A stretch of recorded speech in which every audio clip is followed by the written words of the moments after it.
For lesson 3.2, we're going to look at some different microgreens growing conditions. So there's 4 basic conditions with growing microgreens that we're going to take a look at here. And these are the things that you're going to be working with the most. So temperature, light, airflow, and humidity. So these are the main things that are actually going to be affecting microgreens growth, and to a degree the things you can control. So let's start with a look at temperature. As you kind of think about already, there's 3 basic temperature conditions we can kind of look at.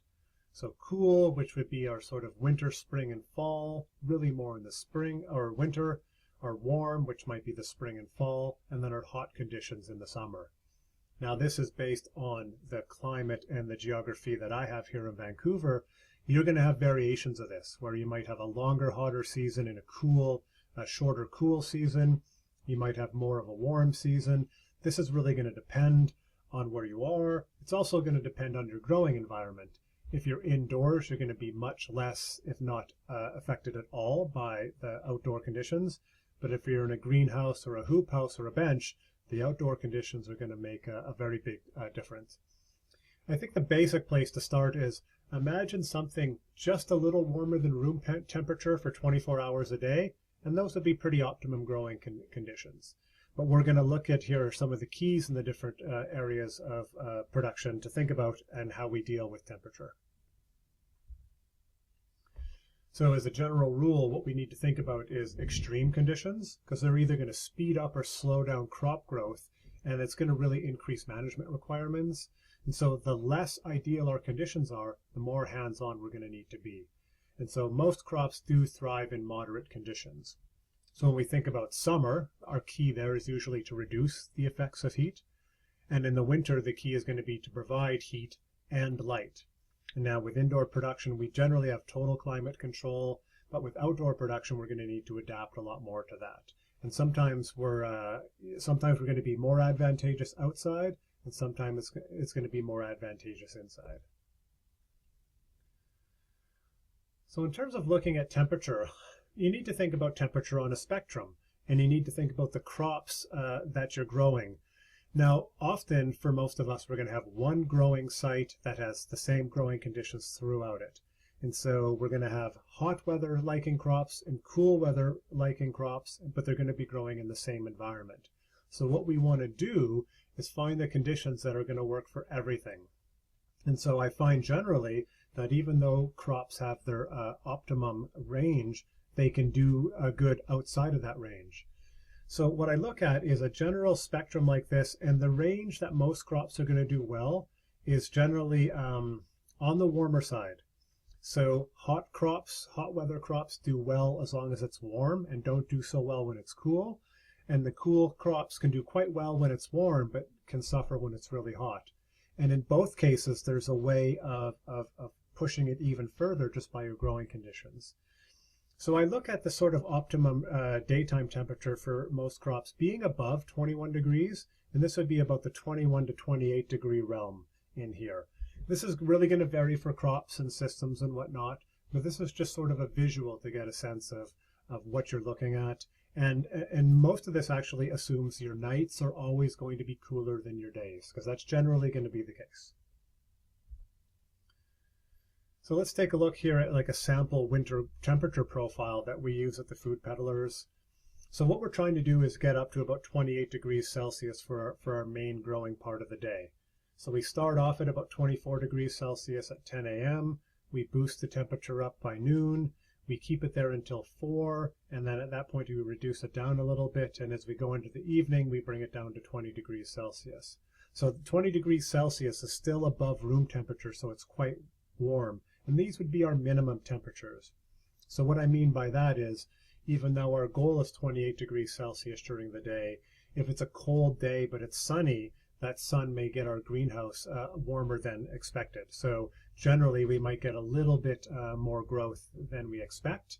But once again, if we're indoors, this is an environment that would be fairly consistent throughout a growing cycle.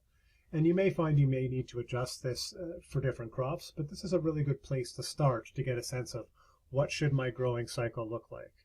So one thing to think about here is what I want to do is use the minimum temperature to get the most optimum growth. And so what I mean by that and why it's important is if I can get the same growth at 27 degrees Celsius as I do at 28 degrees Celsius, I'm going to set my temperature at 27. And one of the main reasons being, well, two main reasons. One is that the cooler I can keep things, the less energy I'm going to have to spend on heating, or less money I'll spend on heating.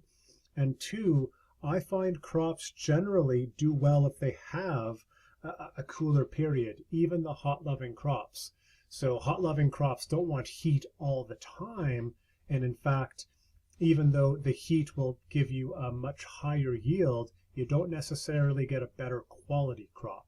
So I like this temperature range because it gives us good productivity, but doesn't have our crop being overgrown when it comes to harvest time. So it maintains some integrity, it stores well, it's got good texture, and it looks really good. And a fast-growing crop can give you high yield, but the crop quality generally isn't as good. So this is a good winter temperature profile to start with, and you might aim for these same temperatures in the summer. And what you're doing then is using shade cloth and maybe even some air conditioning to bring the temperature down when you need to keep things a little bit cooler. So light is another huge factor in terms of microgreens production, and we can grow them with both artificial light and natural light, or a combination of both. And I'll reiterate, as I talked about earlier, is I think you really do get the best product when it comes from natural light. Millions of years of adaptation is rarely wrong, and so using sunlight as much as we can is going to give us a very, very good quality crop, because the spectrum of light there is almost, plants are optimized to that because that's what they've evolved to. The other nice thing about sunlight is it's generally a free source, and where your cost comes in is building the infrastructure to capture that. So that would mean building a greenhouse or a hoop house or something. Now, natural light has its challenges. It definitely varies with the season and with the weather. So here in Vancouver, we get very, very gray winters, and so the quality of light and the intensity of it goes down significantly in the winter. And you can have a really nice summer week where you get a lot of cloud, and that really reduces things, the amount of light you're getting. So you might still need some supplementary light in those cases. And as I said, you need the growing space that allows the light to enter, and there could be a significant cost with that. But it could be as something just as simple as skylights or windows. So even if you are indoors, you're at least getting some of your diffuse light as natural light. So with artificial light, this is a way that a lot of people are growing microgreens because you're trying to use some indoor space, maybe some home space. And the great thing about this is you can turn any space into a growing space quite easily. You've got total control over your light cycles, and there's a lot of different lighting options available. So for our system, we're using metal halide lights, which we have above our system. This one here is using fluorescent lights, and there's been huge advances in LED lighting as well. So you've got to choose what's going to work best for your system and best for your budgets. The challenges are, you could have, 7 or 8 weeks in a row of perfectly sunny weather. So you've got this free lighting source in the sky, yet you're still paying for your lighting costs for both your light and your heat. Electricity and water don't mix, and so you definitely need to have some systems set up so when you're watering, you're not getting things wet. And I actually find a big challenge people have is choosing a lighting system because there's so many choices out there. And people want to move towards LED because it's the most efficient use of energy. But the systems are still quite expensive to start out with. And even though fluorescent lights do give off a little bit of heat, they're still quite efficient. And the heat that they give off actually creates a little bit of a microclimate, so it can be quite beneficial. So I have not yet made the switch over to LED lights. I'm still waiting for costs to come down, because fluorescent lights actually don't cost very much to run either. They're actually very efficient, and that little bit of heat I find makes a very, very big difference in terms of the quality. Now, when we're looking at light, one of the things we need to consider is the color of the light. And so, in simple terms, light exists on a spectrum. It's on the spectrum of electromagnetic waves. And when we look at visible light, we're really interested in the spectrum, which is high in blue. And so right here, so we measure light, the spectrum in Kelvin. And so you'll see this when you look at fluorescent or LED lights about what their color is. And so you're looking for something in the sort of 5,000 K to 6,500 K or more. So this is the light that's really optimized for the blue spectrum. The reason we want this is because the blue spectrum is the spectrum which promotes vegetative growth. And when you get into the sort of oranges and yellows, they actually promote a lot of stretching with plants and are really helping plants focus on flower and seed production. And that's not something we need in a microgreens production system. We're only growing vegetation, and we're growing lots of it. So I really push towards a blue color or a cool white type of light to use your production, or something that's more natural. You get the ones that are called natural or full spectrum. You often pay a bit more for those types without getting a lot of advantage. So some basic cool white bulbs do very, very well. As I mentioned, there's sort of three sources you can use: the LEDs and the fluorescents, as well as metal halide or high pressure sodium. So let's take a look at some of these. We'll do just a little chart here. So I won't go through all the details here, but yeah, each of these things also has its pros and cons. You know, LEDs are inexpensive to run with higher upfront costs. There's a lot of stuff on the market, and the quality may vary, so choosing something can be very hard. Fluorescents are also inexpensive to run. They're very readily available, and so they're very easy to acquire. The units, the fixtures are a bit bulky, but in general they work fairly well. And then metal halide lights, which we'll look at, are ones that you would typically see in like a hydroponic system, and they're good because you can have them above your crop. They cover a wide area, and they have a good spectrum for crop growth. They also generate heat, which is good if you need a heat source, but that can also be a problem if you don't need a heat source and they require too much heat. So you can take a look at some of this stuff in more detail in considering what's going to work best for you. So we took a look at some of the fluorescents before. This is something we come across in our daily lives, so we're very, very familiar with them, and that in itself has a bonus. You can see here I'm using a lot of lights here for a small section, and what I'm trying to do is avoid any reaching. I don't want the crop to be bending towards the light, so I use 4 lights per section. And you can see that this actually gives you very, very uniform growth. LED lights will be very much the same. You're going to spread them out in much the same way. The metal halide lights you can see here are something that exist above the crop. And so these are 1,000-watt bulbs that have very, very wide coverage. And you can see from this that they're quite blue in color. And so these are good because they stay very, very separated from the crop. They cover a wide area, and you don't have to worry about the mixing with water. Here we've used these lights in our greenhouse system. And so in the winter, the lights are on a regular schedule. Even though on a sunny day we can easily turn them off. And in the summer we can turn them on if we're getting sort of a cooler and cloudier day. So we've got quite a bit of control here while still utilizing the maximum amount of sunlight that we possibly can. You can see these metal halides are an enclosed fixture. That way if they do break, they're not going to fall onto the crop and contaminate the crop. And you can actually get protective sleeves for the fluorescent lights as well. And that might be a requirement by your health authority to make sure you've got your crop protected from potential breakage of lights. So airflow is another huge factor in production. It plays several key roles.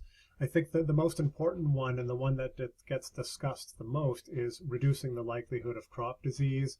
As air gets stagnant, the risks of molds generally tend to go up. The airflow also helps mix the air. And so if you've got a vertical system, it means your top layer isn't going to be that much more warm than your bottom layer. There's always going to be a little bit of temperature stratification, but in general, I think it's better to try and mix them and have uniform air temperature throughout your system. And the other thing is it brings fresh air into the system, and that's really, really important in terms of keeping not only your crops healthy, but it brings more CO2 from outdoors because the plants will use up the CO2 and produce more oxygen, and that's actually good for you, but not good for the plants. So I try to set up the fan so there's a good circular motion of air in there, and then you do need a ventilation system, so you need exhaust fan to draw stuff out and vents to bring in new air in. And then mixing fans, you do want to have fans for mixing the air in general. So this is what I'm talking about having a uniform temperature, having a good airflow. And if you only need one or two fans, you can simply use an oscillating fan to do that. So in our system, we've got this blower fan on one end that pushes the air all into one direction. And then there's more fans that keep it going and then kind of push it back downwards to come back the other way in the lower part of the greenhouse. In bigger systems, the flow tends to be circular around the edges. So any way you can set things up to have the air in constant motion goes a long way. Here we're using some fans right above our growing crop, and this is a radish crop that doesn't do well when it gets wet. So we keep fans on top of it to keep the tops nice and dry, and this makes it a lot easier when it comes to harvesting time. With the exhaust fans, as I mentioned, it's really, really crucial for bringing in fresh air and carbon dioxide from outside. As you know, or as I'm sure you know, the plants absorb carbon dioxide and then they release oxygen. And so it's possible in a contained system that the oxygen content gets too high and the CO2 content gets too low, and plants actually don't do very well. Exhaust fans can actually play a very crucial role in maintaining temperature as well. So in hot conditions, once the temperature hits a specific level, our exhaust fans come on automatically and run continuously while that temperature is there, because generally it's always going to be cooler outside than it is inside. And in cool conditions, we still want to bring in fresh air, but we don't want to be cooling things down too much. And so we basically run them each hour for about 3 to 5 minutes. So we get fresh air coming in. It does reduce the temperature a little bit, but not so much that it can't recover quickly. So there are some detailed videos on airflow that follow this lesson and are in the section. So take a look at those as well to look at some more of the intricacies of what airflow looks like. Here's the vent fan that we use. This is basically just like an attic vent fan that comes on and off by temperature or by time. So it's very, very simple to install and very, very effective. So the fourth condition we need to think about is humidity. So humidity is another big factor in terms of crop growth and disease. High humidity is good conditions for a lot of pathogen and just general disease growth. And for crop growth as well, if there's a lot of moisture in the air, what it does is it changes the differential between the atmospheric moisture and the moisture in the soil. And a dry atmosphere helps draw that moisture through the plant from the soil into the air. And so the humidity, if it's too high, reduces that. Now, when we talk about humidity, what we're talking about is relative humidity, which means humidity relative to the temperature. Now, as temperature increases, the air has a greater ability to hold moisture. So as relative humidity goes down, relative humidity goes down as the temperature goes up. So if you have the same amount of moisture in the air, but you raise the temperature, because the capacity of the air to hold the temperature increases, your relative humidity actually goes down. So this is actually very counterintuitive, but when you hear the term humidity, you're usually hearing about it in terms of relative humidity, and that's relative to the temperature. So our goals with humidity, it's going to be very different in terms of your climate. Some climates may be very dry and humidity is not an issue. Others may be very, very humid and it's a big challenge. Here, so we have a pretty humid environment here on the coast. So we run a dehumidifier in the greenhouse 24 hours a day. It's always pulling moisture out of the air, and our goal is to keep our humidity 70% or below, and we actually need to run it all the time to do that. So part of it is the natural humidity, and two is we're watering crops. You get some evaporation from the soil surface, you get transpiration through the plant leaves, so there's always moisture being added to the environment. So we're always trying to pull that out to make sure we can keep it at a reasonable level. They do use a lot of energy, so be prepared for that. Another thing we do is we try to avoid unnecessary water on the ground, because that's going to end up into the atmosphere as well. So after we water, we actually go through with a wet dry vac, and we vacuum all that water up to remove it from the system. This makes a huge difference in controlling the humidity and keeping disease down. And you can actually reduce the humidity by increasing the temperature. And we've done that when we found there's just times that the humidity is too much. So there's a lot of approaches we can take to managing humidity. So those are 4 components of the growing conditions that are really important to consider. And it's going to take some time before you learn the best way to do it for your system. But hopefully that gives you a sense of what you need to be prepared for.